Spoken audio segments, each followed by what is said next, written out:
আমার জন্য সমান এবং আদালত স্বাধীন, সেটা একটু দেখার দরকার ছিল। আপনার কথাটাই আপনি একবার নিজের জন্য প্রমাণ করে দিতেন, এটাই হতো আপনার সত্যিকারের রাজনীতিবিদ সুলভ আচরণ। তারপরে আমরা বলছি হ্যাঁ আপনি আসবেন, আপনাকে আসতে হবে, আসা উচিত। কারণ যা করেছেন তা তো এবার আদালতের সামনে দাঁড়িয়ে আপনার দেখা দরকার। আপনি নিরীহ লক্ষ লক্ষ মানুষকে দফায় দফায় আপনি নিয়েছেন আদালতে, মা বোনদেরকেও আপনি ছাড় দেননি, করেছেন আপনি লাঞ্ছিত। আপনি একজন মাসুম, এবার মা বোনদের কষ্টের একটু আপনি অংশীদার হন, আপনাকে আসতে হবে। এরকম আরো যারা আছেন তাদেরও আসা উচিত, এবং এটাই হচ্ছে বিবেকের দাবি, এটাই হচ্ছে মানবতার দাবি।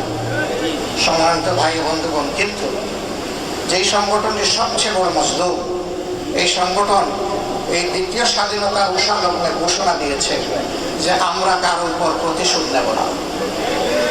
প্রতিশোধ নেওয়ার মানে হচ্ছে আইন হাতে তুলে নেওয়া। আইন যেখানেই হাতে তুলে নেওয়া হয়েছে সেখানেই বিশৃঙ্খলা তৈরি হয়েছে। প্রতিশোধ প্রতিহিংসার জন্ম দেয়, যুগ যুগ ধরে এটা চলতে থাকে। আমরা চাই এই নোংরা কাজের এখানেই পরিসমাপ্তি করব।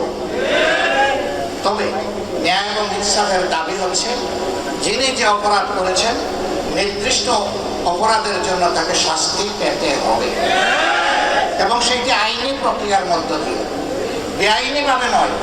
রক্ষী বাহিনী যেভাবে খুন করেছে সেইভাবে নয়, নব্যরক্ষী বাহিনী দিয়ে আপনি যেভাবে বাংলাদেশের মানুষকে আয়না করে টেনে নিয়ে বন্ধ করে মাসের পর মাস বছরের পর বছর রেখেছেন সেইভাবে নয়।